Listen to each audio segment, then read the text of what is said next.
Boa noite a todos. Pessoal ainda chegando, mas já estou aqui aguardando alguns minutinhos antes para a gente dar início nesse novo formato. Aguardar um pouquinho mais e a gente inicia.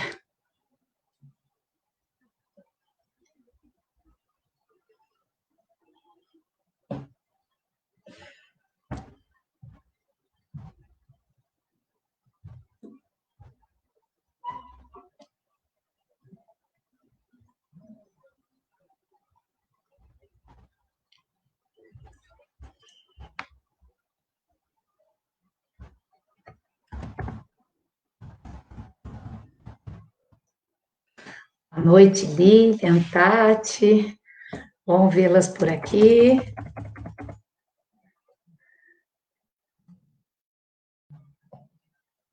Fábio, gente nova chegando, que coisa boa.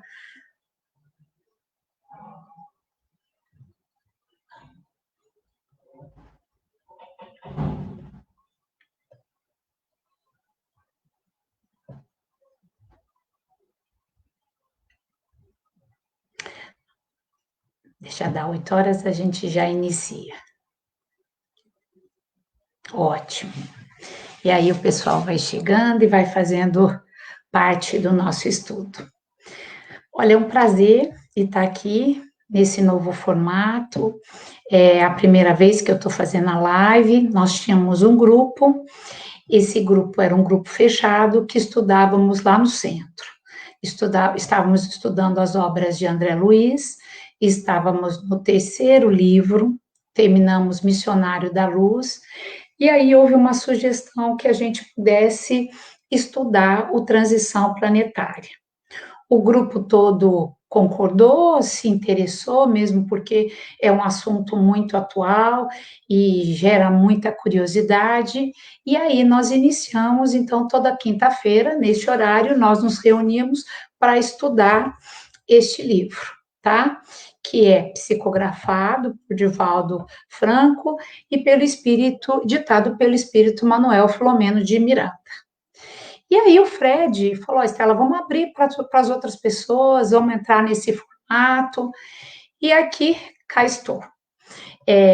Ainda não estou muito familiarizada com esse formato, aprendi essa semana a mexer, pode ser até que eu cometa alguns equívocos, mas eu ainda chego lá.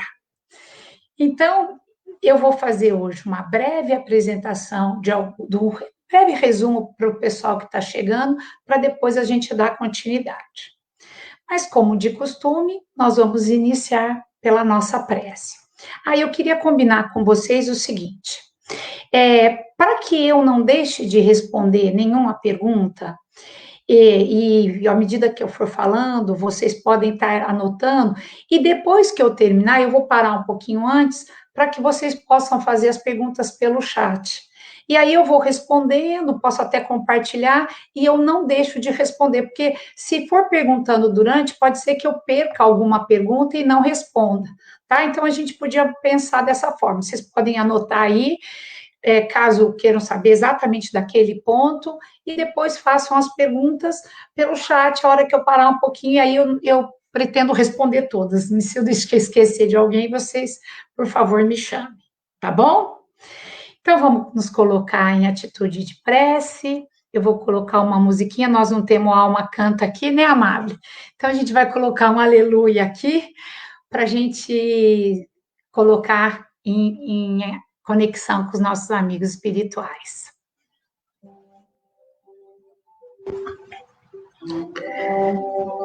Senhor Jesus, obrigada pela oportunidade de estarmos aqui, reunidos em Teu nome. Obrigada, Senhor Jesus, pelo amparo, pela proteção dos amigos espirituais. Vós que disseste, onde houver um ou mais reunidos em Teu nome, lá estarias. No formato diferente, cada um em sua casa, porém não menos conectados. Conectados na sintonia, conectados na intenção, sobretudo na intenção de acerto. Porque quando nos colocamos estudando, já é uma intenção de acerto, já é uma intenção de melhora. Quem sabe, ainda num futuro não muito distante, consigamos aplicar os seus ensinamentos, para que ele saia do nível cognitivo e entre em nossos corações, e só assim capaz de promover mudanças em nós. Obrigada, Senhor Jesus, pela sua luz. Obrigada pelo amparo e obrigada pelos amigos espirituais que se fazem presentes. Que na noite de hoje jamais seja feito de acordo com a nossa vontade, e sim de acordo com a necessidade de todos aqueles que aqui se encontram. Pai nosso que estais nos céus, na luz dos sóis infinito, Pai de todos os aflitos, neste mundo de escarcéus. Abençoado seja o Senhor, que todo o universo exprime amor, luz, concórdia, esperança e paz. Com a graça de Deus, está iniciado o estudo de hoje.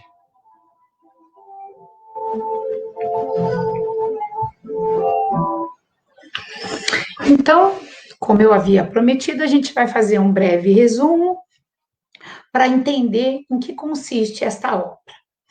Existe muita expectativa, existe muita dúvida. Quando é que é este momento? Qual será o dia? Qual será o mês? Será um ano pré-determinado para que essa transição acontecesse? O que consiste essa transição? Existe uma pré-determinação espiritual para a Terra. A Terra é hoje um planeta de provas e expiações. Como tudo é criado para evolução, é necessário que haja uma transformação, que a Terra passe um degrau a mais, que ela deixe de ser um planeta de provas e expiações para se tornar um planeta de regeneração. Nós temos vários mundos, tá? O primeiro mundo é o mundo primitivo, aonde vem ainda espíritos com encarnações, com as primeiras encarnações do homem. Depois a segunda, que é a qual nós estamos, provas e expiações, onde tem um acerto de contas, onde o mal ainda está presente, onde tem as expiações como forma de equilíbrio com a contabilidade divina. O terceiro, pelo qual nós estamos passando e para essa mudança, é o de regeneração, onde vai haver uma discrepância, ou seja, vai haver o bem. Aqueles espíritos que ainda têm o mal no seu coração, que ainda não conseguem sair desse estado de tomar lá da cá, de vingança, de olho por olho, dente por dente, de maldade, não poderão mais habitar a Terra. Esses espíritos terão que ser expurgados para um planeta compatível com a sua realidade espiritual. E aí a gente fica perguntando, meu Deus, quando será que isso vai acontecer? Será mesmo? Será crível que o mal vai deixar de existir? A gente vê os noticiários, vê as coisas que acontecem, que ainda nos chocam, graças a Deus, né, que nos chocam, e a gente fica pensando que isso está muito distante, mas não está. Nós já estamos passando por este momento de transição. Porque não há uma data certa, não há um mês e não há um ano predeterminado. E a natureza também não ia fazer um abalo muito grande ou algo, uma catástrofe que transformasse, porque essa transformação é muito mais espiritual do que física, do que física. Então, nós já estamos vivendo este momento de transição. Esse expurgo já está acontecendo. Haja visto esse momento que estamos vivendo. Uma pandemia que reformulou o mundo, que paralisou o mundo, que estamos sendo obrigados a nos redefinir em todos os aspectos, estamos sendo convidados a aplicar a lei de amor ao próximo, porque se eu tenho ou se eu não me previno, eu posso passar o Covid para outra pessoa. Então, este momento já é um dos muitos momentos que a Terra vem passando. Houve uma limpeza espiritual. Sim, houve uma limpeza. Não está podendo ter rave, não está podendo ter grandes shows, não estão podendo grandes reuniões, onde muitos dos espíritos que aproveitam disso desciam até a Terra para sorver todas essas sensações. Então, olha para vocês verem que interessante que é essa oportunidade que nós estamos vivendo. E está acontecendo gradativamente, de uma forma sutil, de uma forma talvez não tão sutil para alguns, mas já está acontecendo.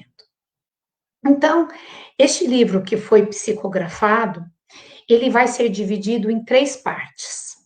A primeira parte vai tratar do tsunami que aconteceu em 2004 no Oceano Índico. Um tsunami de proporções muito grandes, que foi ceifada muitas vidas, e a primeira parte vai tratar do resgate dessas vítimas, do resgate espiritual dessas vítimas. Como também nada acontece à revelia, já era sabido na espiritualidade amiga quando ia acontecer. E também já foi preparado para poder receber esses espíritos. Então, vários grupos de espíritos tarefeiros se reuniram para poder ajudar neste resgate do tsunami. De vários lugares, de várias colônias, os espíritos foram se agrupando. No livro em questão, ele vai ter uma equipe que é montada por várias pessoas. Mas ele cita algumas personalidades que eu vou falar para vocês, porque eles vão aparecer em vários capítulos. Então, a gente vai conhecer um pouquinho deste grupo que está reunido para essa caravana para o resgate desses espíritos. Deixa eu só achar aqui que eu marquei aqui, ó. Então, dentre essa caravana não é só composta por esses 6, não, mas essas 6 personalidades de religiões e de locais diferentes são agrupados e vão trazer particularidades, inclusive das suas próprias experiências, para ajudar nesse resgate. Então, ela é formada por um sacerdote católico de nome Marcos, um muçulmano chamado Abdu Severin, um judeu chamado Oscar, um espírita, que é o Manuel Filomeno de Miranda, que é um baiano, que adentrou na doutrina e foi um grande estudioso, um grande médium, que se envolveu na doutrina e continuou isso no mundo espiritual. Um médico inglês, Charles, e uma enfermeira de nome Ana. Essa caravana, ela vai, nos primeiros capítulos, nós estamos na primeira parte, tá? Essa caravana, ela vai trazer particularidades das pessoas, dos espíritos, das situações que vão ser resgatadas. Por isso, eu sugiro que quem não tem o livro, tem como baixá-lo em PDF. Eu sugiro, porque a leitura, mesmo que a gente vá estudar aqui, a leitura é sempre muito mais complexa. Por mais que eu tente trazer os dados, trazer detalhes, muita coisa me foge. Então, eu acho que seria interessante vocês lerem esses capítulos que passaram. Hoje a gente vai fazer o capítulo 11 e dar continuidade no processo de leitura, até mesmo porque é muito mais rico.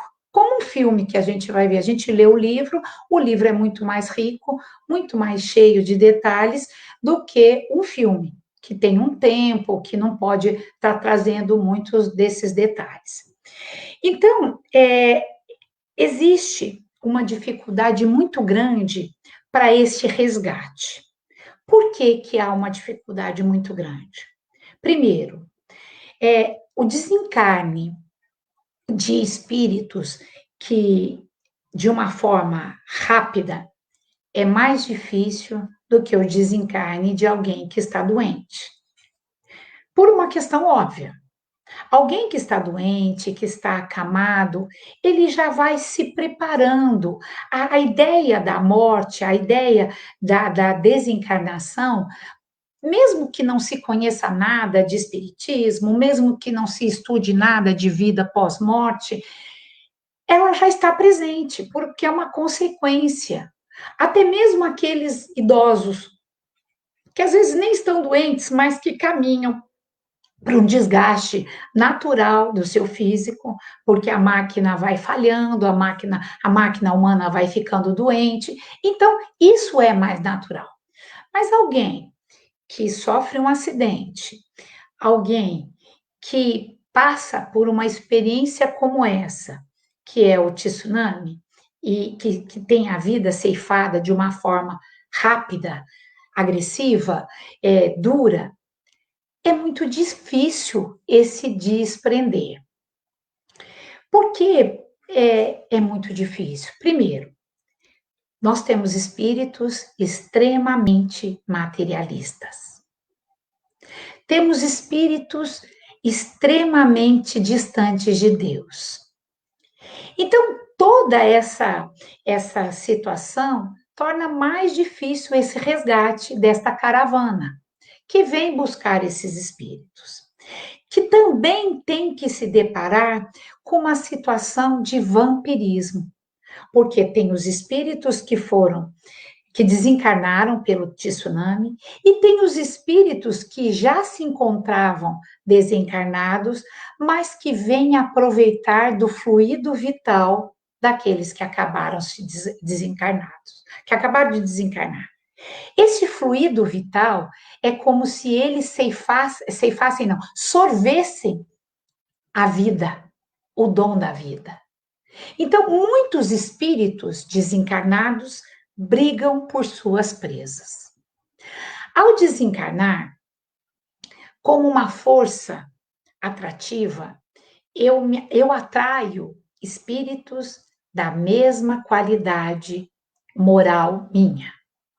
Então, esta caravana vem trazendo, foi fazendo esses esforços, inclusive para soltar não só o espírito da matéria, para soltar os espíritos que estão sendo vampirizados por outros espíritos, que julgam ser dono daquele perispírito que ainda se encontra preso à matéria.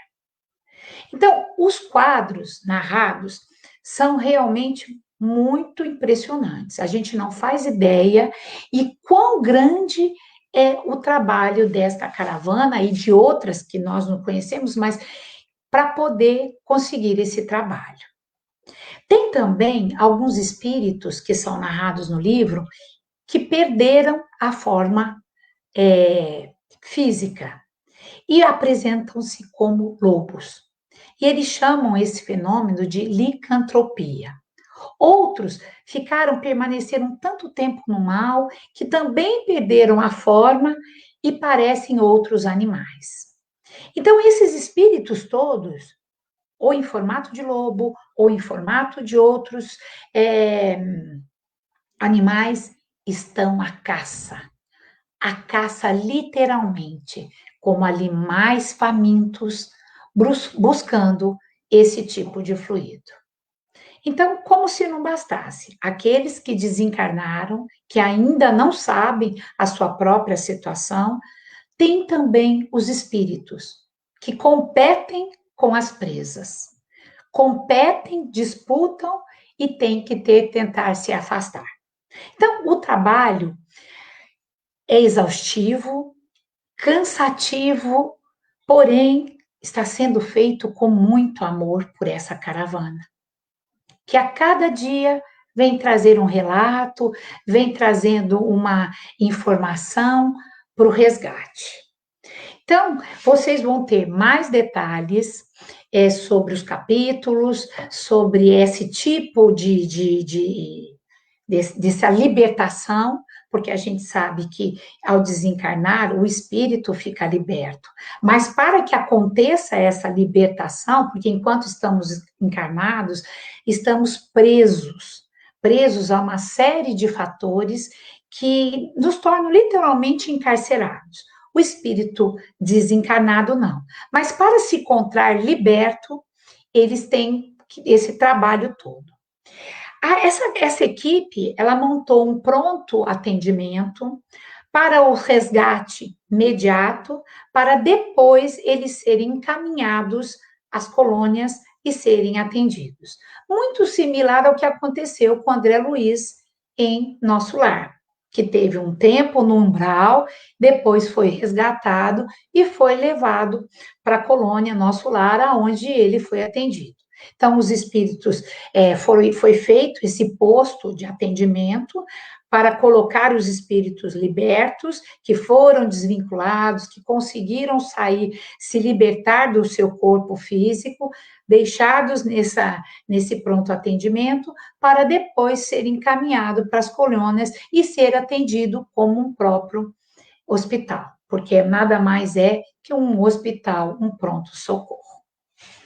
Então, agora a gente começa o capítulo número 11, cujo título se chama Aprendizagem Constante. Apesar do céu azul, a atmosfera era densa demais, pelos fluidos que estava na região. O cenário era de um pós-guerra.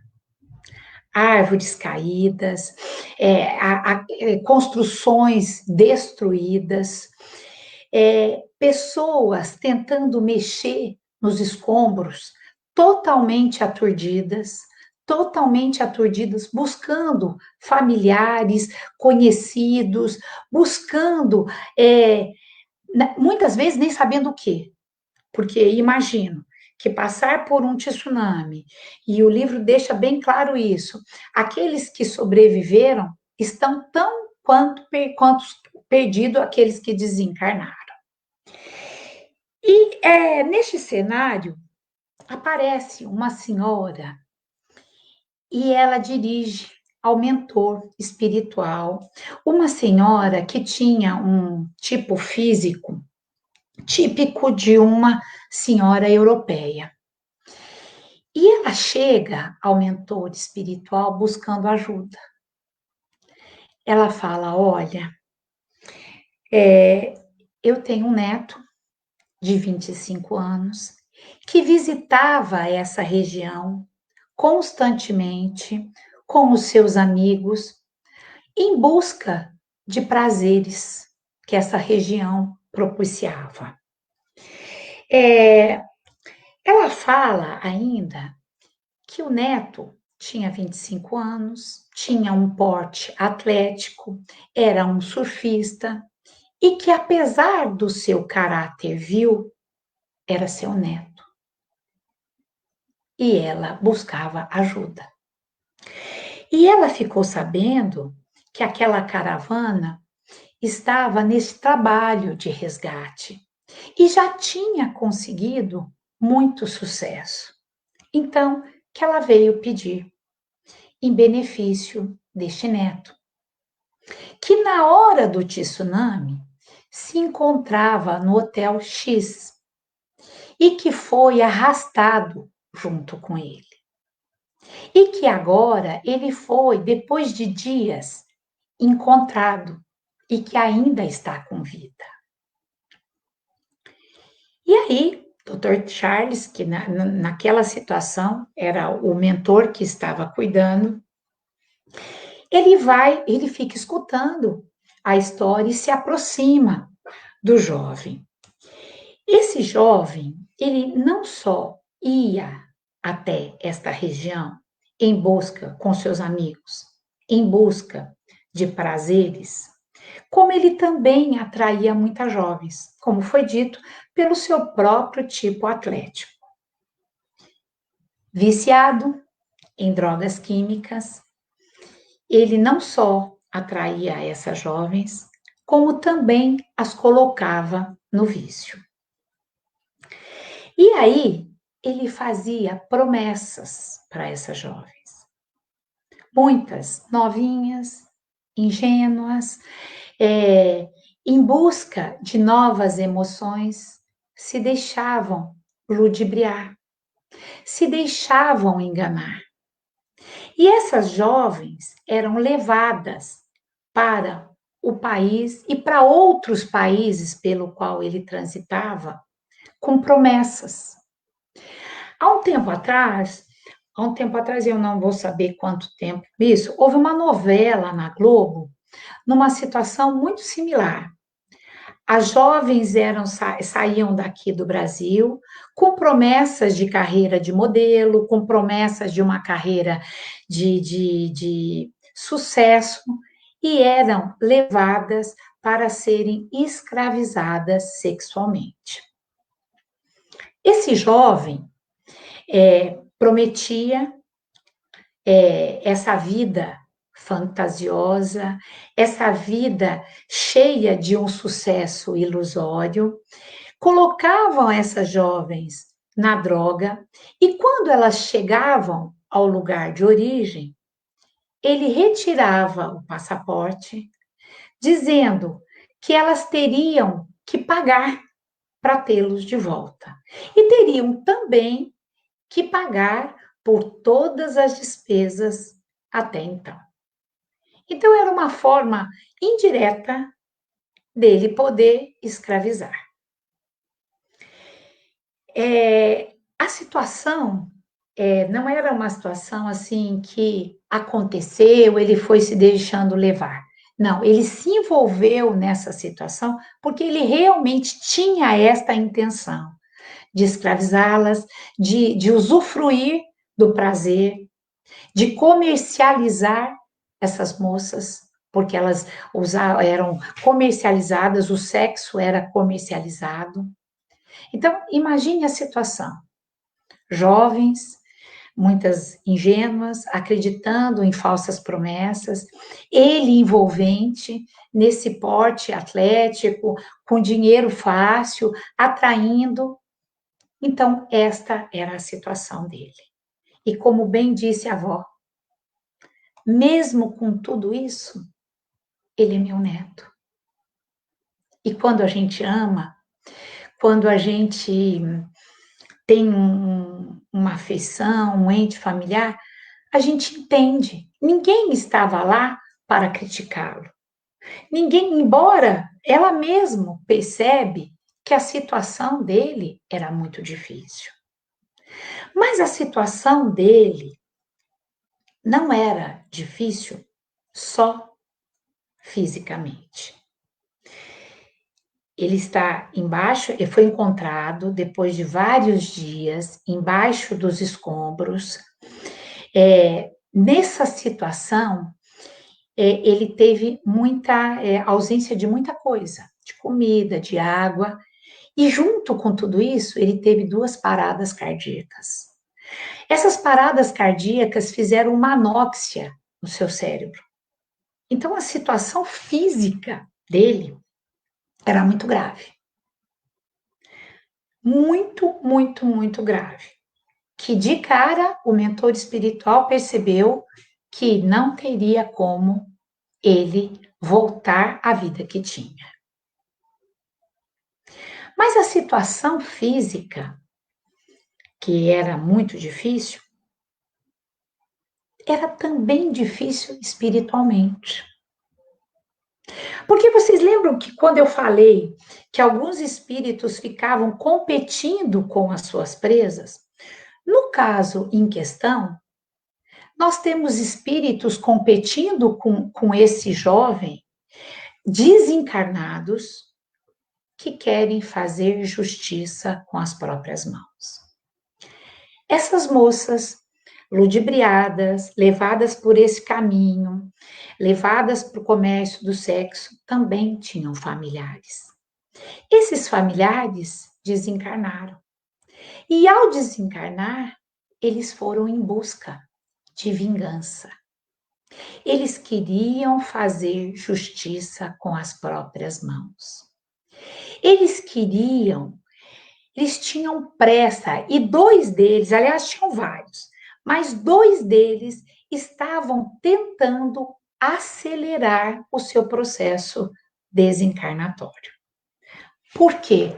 Porque eles queriam fazer vingança com as próprias mãos. Eles queriam fazer justiça com as próprias mãos.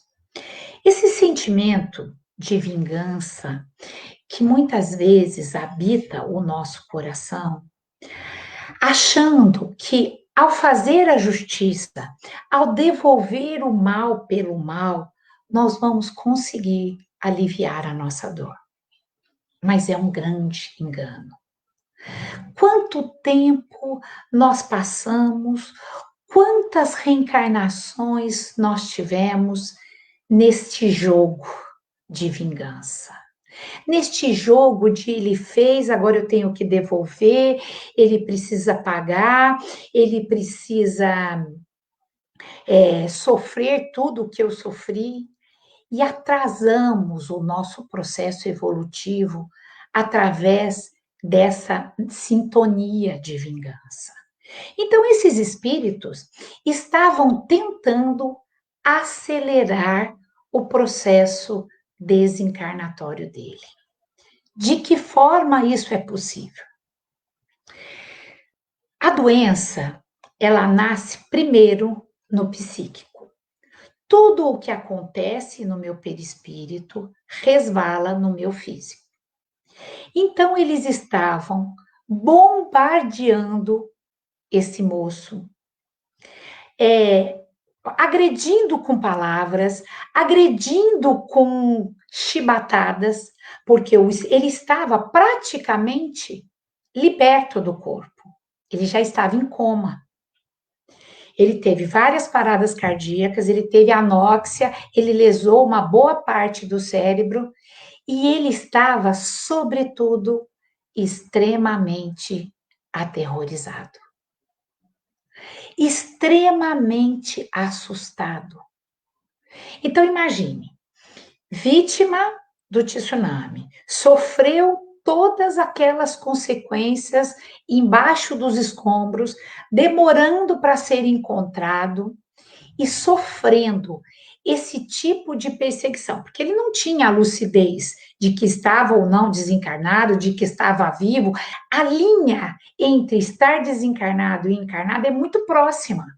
Haja visto que muitos espíritos que desencarnam ficam extremamente perdidos, sem saber se ainda estão no plano físico, no plano. E num estado desse, onde a confusão mental, onde o estado de coma possibilita essa desorganização mental, ele estava fragilizado. E ao se fragilizar, ele estava perdendo as poucas forças que tinha. Aí, Dr. Charles se apresenta e Dr. Charles, para se fazer visível, teve que se envolver de matéria densa, porque os espíritos naquele nível que estavam atormentando o moço não conseguiam ver. Por quê? Por uma diferença de nível espiritual. Dr. Bezerra de Menezes se valeu de um centro de Umbanda e ele usou a matéria mais densa para se fazer visto, para poder se fazer entendido. Então, isso é muito comum. Quanto mais sutil é o espírito, mais rarefeito é o seu espírito. Então, há uma dificuldade. Os espíritos superiores conseguem ver os espíritos inferiores. Os espíritos inferiores conseguem ver o igual ou pior, mas não conseguem ver quem está melhor. Não consegue. Então, o Dr. Charles se materializou, vamos assim chamar, usou da matéria mais densa que tinha na atmosfera para se fazer visível. Em se fazendo visível, ele chega para esses espíritos. E ele chega de uma maneira muito interessante. Ele não chega criticando, ele não chega condenando, ele chega se colocando do lado do sofrimento deles. Quando você tem um filho, uma criança, quando você programa, de repente, um piquenique com essa criança, e essa criança prepara tudo, você faz a cesta, e no dia seguinte acorda chovendo. Você tem duas posturas. No dia seguinte, a criança vai acordar chorando, porque ela quer o piquenique. Você tem duas posturas. Aquela que você vai falar: olha, não é culpa minha, eu fiz tudo. Eu preparei a cesta, eu organizei o nosso passeio, não é culpa minha que choveu. Uma postura. A outra postura, você chega do lado da criança e fala assim: puxa vida, que triste. Por que que foi chover? Nossa, eu queria tanto ir para o piquenique. Qual das posturas me aproxima mais do meu filho? Aquela onde eu me distanciei do seu problema ou aquela que eu me aproximei? Então, o Dr. Charles chega na segunda postura. Ele chega conversando com eles, dizendo que ele entendia. Ele entendia a raiva, ele entendia o rancor, e ele também entendia que ele deveria pagar por tudo o que ele fez. Mas que ele deveria pagar por outro viés, e não pela justiça, pelas próprias mãos. Porque ao fazer justiça, no caso em questão, que eles estavam querendo acelerar o processo desencarnatório, era mais um crime a ser cometido. Era mais um crime a ser perpetrado. Então, será que não seria melhor deixar ele pagar pelos próprios equívocos nas leis que regem o universo? Porque as leis que regem o universo, elas são sábias, são soberanas, são precisas e elas não precisam de agentes. Mas eles ficam. No começo, as palavras do Dr. Charles, que estava envolvido com toda a docilidade, com o todo amor, chegou a causar um certo impacto, ainda que fosse por segundos. Mas aquilo deu um chacoalhão. Por quê? Porque o amor toca, o amor sensibiliza. E ele foi junto. Ele não foi dizendo: olha, eles estão errados, vocês não podem fazer isso. Por mais que ele soubesse que realmente eles não poderiam fazer isso, ele envolveu nessa amorosidade. E à medida que ele foi falando, essas energias que emanavam dele iam atingindo a eles. Então, vocês imaginem como se a gente adentrasse num ambiente sereno, num ambiente propício, ou se ouvisse uma música que nos encanta, aquilo nos toca como gotículas de luz. E eles receberam estas sensações, ainda que foi por momentos apenas. Porque logo em seguida um deles bradou: "Você não está entendendo. Nós temos métodos e meios para poder fazer com que ele pague pelo que fez." O outro, então, reclamava: "Não é porque somos pobres que ele podia ter feito isso. Ele não podia ter desonrado minha filha. E para isso, nós precisamos dele aqui. Aqui, porque aqui nós vamos corrigi-lo." Eles já estavam dando chibatadas nele. E eles afirmavam que eles estavam seguindo os preceitos do Alcorão. E que essas chibatadas eram formas de corrigenda. O que o mentor espiritual argumentou.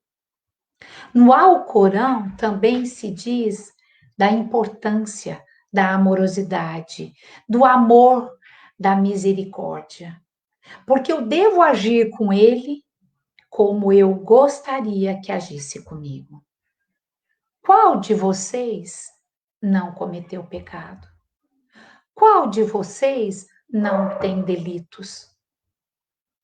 Será que vocês gostariam de ser julgados desta forma que estão fazendo com ele? E nesta briga, o espírito desse jovem se debatia, assustado, aterrorizado.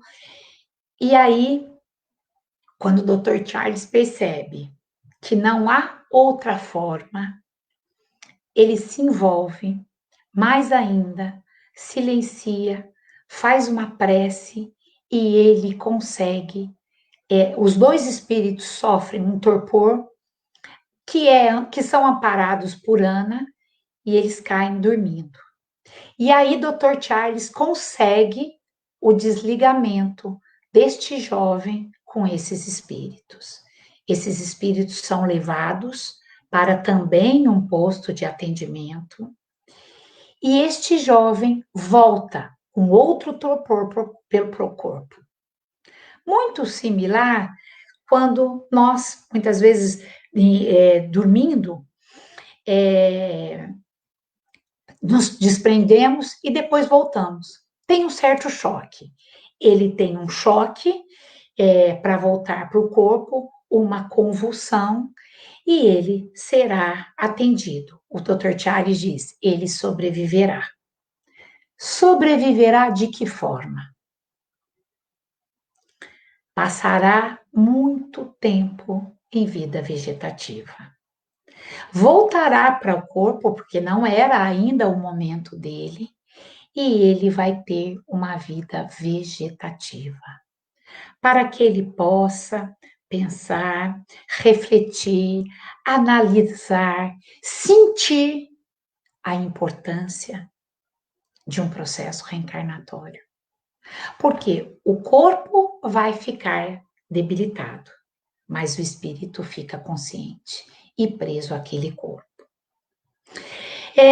Faltou eu falar que essa avó, durante o seu sono físico, tentava inúmeras vezes dissuadi-lo, convencê-lo, intuí-lo, porque é isso que as afeições nossas fazem, que os amigos espirituais fazem, tentando nos livrar do mal, tentando nos colocar no caminho do bem.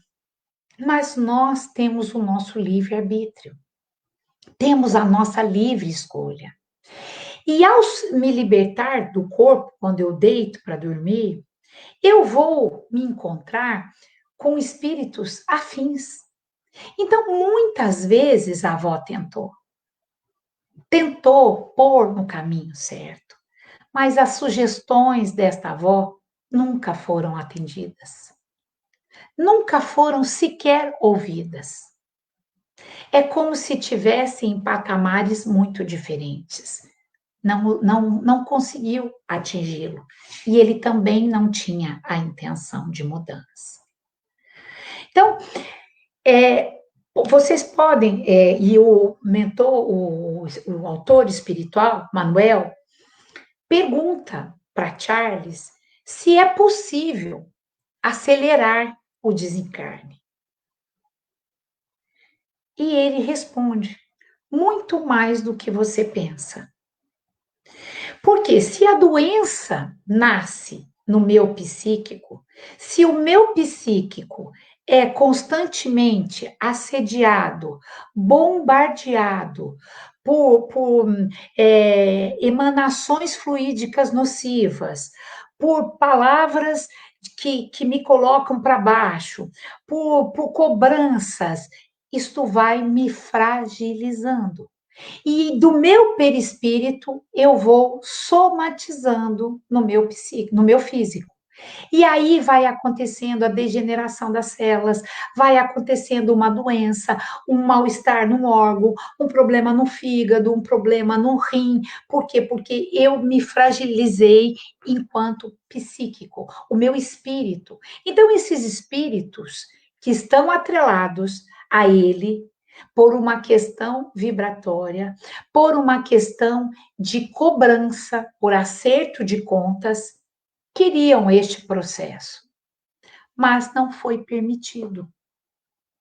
E também me chama a atenção o quão grande é a bondade divina, que não esquece nenhuma ovelha, que não desampara, e talvez aos nossos olhos a gente devia pensa, olha, não, deixa, olha o que ele fez por merecer. Primeiro, a nós não cabe o julgamento. A nós cabe a aplicação da máxima, que é amar o próximo como a mim mesmo. Esse espírito débil, deficiente, ele é digno de dó. Um espírito que ainda está extremamente atrasado e que não vai precisar, em hipótese alguma, das mãos de ninguém para que eles colha tudo o que plantou. Porque o plantio é leve, é livre, mas a colheita é certeira. Então nós não precisamos de alguém para poder fazer a justiça pelas nossas mãos. Nós não precisamos porque as leis que regem o universo, as leis de causa e efeito, elas são precisas. Precisas a tal ponto que ele vai passar muito tempo em vida vegetativa. Então, ele vai ser amparado, ele foi levado para um hospital erguido por estrangeiros e lá ele sobreviverá. Que condição? Como um vegetal. Então, esse capítulo também me chama a atenção a importância do nosso vigiai e orai. Vigiai enquanto pensamento, vigiai enquanto atitude. Porque a depender das minhas escolhas, são as minhas companhias espirituais, que podem estar constantemente me sugerindo coisas do mal, que podem estar me levando para ambientes perniciosos. Então, fica muito evidente o nosso cuidado enquanto atitude de pensamento, enquanto atitude, porque tudo que eu faço aqui resvala. E tudo o que acontece no plano espiritual resvala também aqui.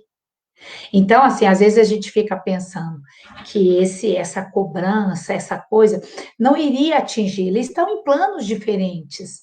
Não atinge, porque é um ser que é toda energia. E se a energia for acabando, vai minimizando as minhas forças. Por que um câncer prolifera quando eu abaixo meu nível emocional? Porque as células estão nutridas de pensamentos negativos, de pensamentos destrutivos, então elas se alimentam. Ao passo que uma pessoa otimista, uma pessoa com força, uma pessoa não tem essa dificuldade, muito pelo contrário. As células boas também proliferam. Então, nesse capítulo em questão, fica o alerta para nós vigiai e orar constantemente. E fica também o alerta para que a gente pense na preparatória antes de dormir. Uma boa leitura, uma prece, esqueçam as preocupações, esqueçam aquele sentimento que teve com um funcionário ou com um trabalho. Pensem tranquilamente e se conectem com coisas boas, porque assim a gente vai estar atraindo espíritos desse mesmo cabedal, espíritos deste mesmo nível. Porque eu durmo aqui e desperto lá. E aí, a depender das minhas escolhas, tanto do meu dia a dia, tanto do meu pensamento, são as minhas companhias. Então, a avó fica extremamente agradecida, dá um abraço no neto, sabe dessa realidade que ele vai ter que passar, entende, mas agradece muito a equipe que ajudou, que amparou. Aqueles dois espíritos foram levados para ser atendidos também, porque também são dignos de dó, também têm chagas em seus corações e também precisam de amparo e apoio. Porque ajudar, o bom, o fácil é tranquilo. O desafio é isso: ajudar e transformar aqueles que mais precisam. Então, hoje nós encerramos este capítulo e agora eu estou aberta às questões, às perguntas, podem ficar à vontade.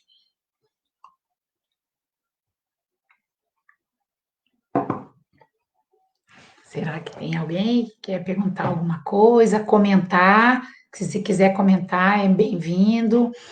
Aqui nesse formato a gente não vê, só vê as carinhas do Facebook. No começo até confesso que não fiquei muito à vontade, não, porque a gente pensa que está falando sozinha, mas aí fui vendo os nomes e no formato anterior a gente via os participantes, eles perguntavam, mas vamos pensar nesse formato novo aí. Quem quiser falar alguma coisa pode usar do chat e a gente vai discutindo a respeito.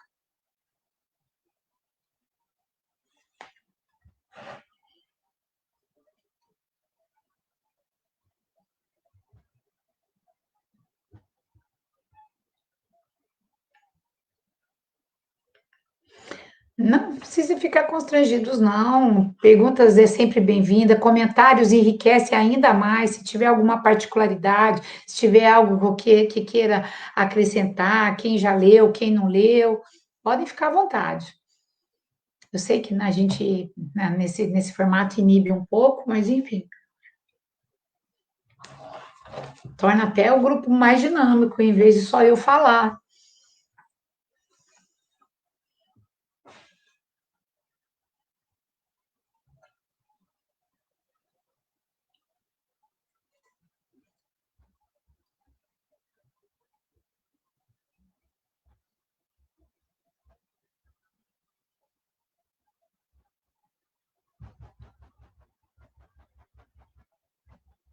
Bom, se ninguém quer perguntar ou comentar nada, acho que então.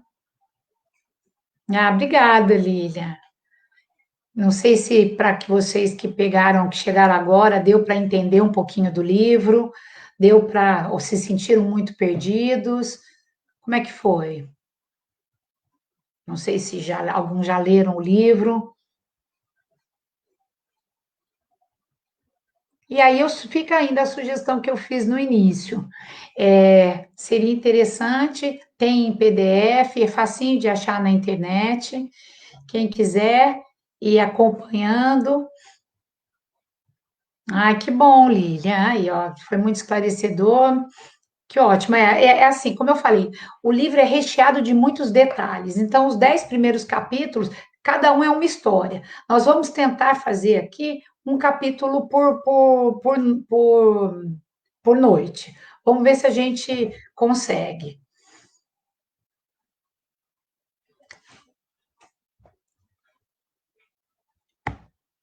O Amable, eu vou compartilhar o que você falou, porque eu achei interessante todo mundo ler junto.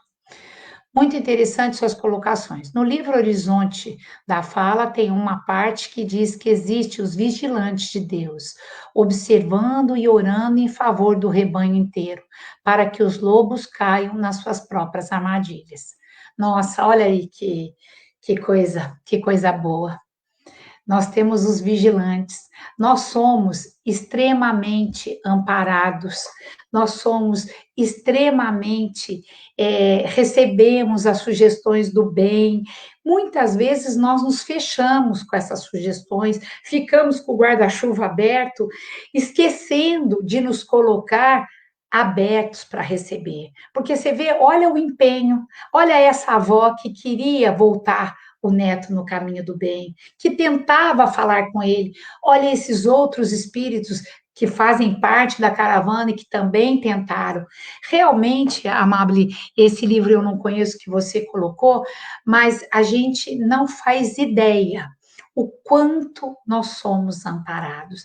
E muitas vezes não somos nem agradecidos, porque nos fechamos nesse mundinho material, nos fechamos nesse mundo de corre-corre, esquecendo de nos colocar mais em atitude de prece, mais em atitude de vigilância. O trabalho deles também é muito grande. Tem mais um comentário aqui. Tia, essa é uma sobrinha minha. A senhora acha que vale a pena comentar um pouco sobre o estado vegetativo na visão espírita, sobre o prolongar a vida? Olha, Cris, vamos lá. O estado vegetativo é um estado necessário, e no capítulo deixa isso bem evidente. Por que é um estado necessário? É como se houvesse um basta. Chega, agora você não vai mais praticar. Então, durante esse estado vegetativo, onde talvez não seja capaz de tomar uma água, talvez não seja capaz de sequer falar, porque as lesões do cérebro foram muito grandes, ele vai viver em total dependência, sendo obrigado a descobrir em si mesmo a humildade, a paciência, a valorizar o outro que pode atendê-lo ou não, inclusive molhando a sua boca, dando água para ele. Então, esse estado vegetativo, onde o corpo está debilitado, o espírito está consciente. E ele está preso. É como uma criança especial. O corpo está debilitado, o cognitivo está comprometido, mas o espírito está aprendendo. Então, o estado vegetativo, no caso em questão, é um estado consequência das suas próprias atitudes. Não houve um prolongar de vida, houve um tentar antecipar a sua morte. Porque tudo que eu planto, eu vou colher. E ele tinha que passar por essa colheita ainda no plano físico. Para talvez, depois desse período de estado vegetativo, ele consiga vir para o plano espiritual, passar por estudos, voltar para fazer o acerto com todas essas moças. Pode ser que venha na condição de um médium, pode ser que venham na condição de um professor, pode ser que tenha um orfanato onde ele vai acolher essas moças, enfim, ele vai ter a oportunidade de acertar com cada uma aquilo que ele errou. Então, esse prorrogar não houve. Houve uma tentativa de antecipar, mas aquilo era o que estava de acordo com a colheita. Porque a gente fica pensando que a colheita muitas vezes acontece em outra vida. Não, às vezes é aqui mesmo. Aqui eu faço, aqui eu colho. E às vezes acontece na mesma vida, como foi o caso que aconteceu com ele.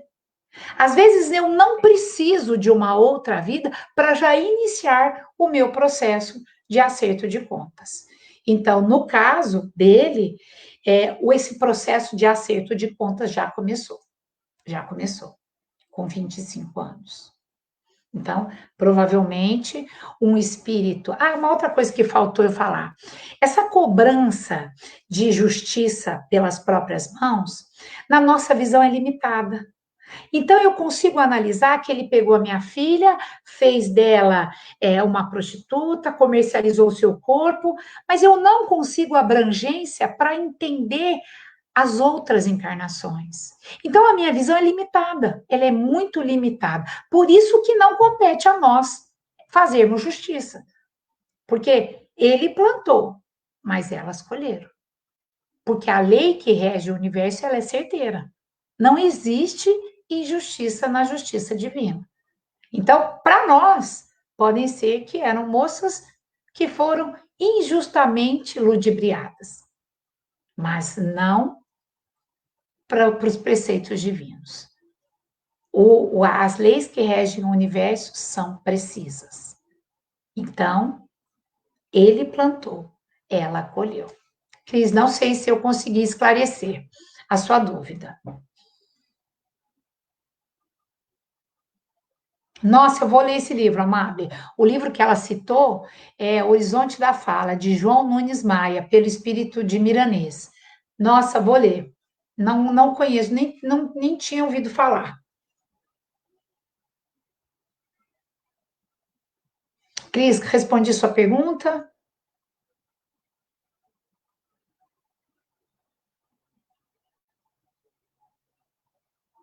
Acho que espero que sim, então. Ela não respondeu.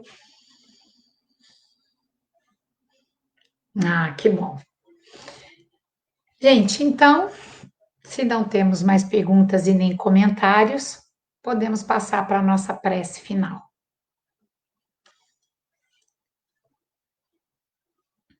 Senhor Jesus, muito obrigada pela sua luz. Muito obrigada pela oportunidade de estarmos aqui reunidos em teu nome. Mestre amado, unidos num só pensamento, numa só vibração, pedimos por toda a humanidade que se encontra sedenta, sedenta do seu amor, sedenta de paz, de tranquilidade, de saúde e, sobretudo, de fé. Derramai por toda a humanidade o seu olhar de paz, de bênçãos. Se permitido for, se merecimento tivermos, que esta prece possa ser compartilhada e atingir todos aqueles que fazem parte do nosso grupo e que por algum motivo não puderam estar aqui reunidos em seu nome. Pedimos ainda humildemente licença para que possa atingir os nossos familiares e amigos. Graças, Senhor Jesus, por tão pouco que doamos e pelo muito que recebemos. Que possamos ter uma semana em paz e tranquilos e novamente nos encontrarmos na quinta-feira. Com a graça de Deus, está encerrado o estudo de hoje.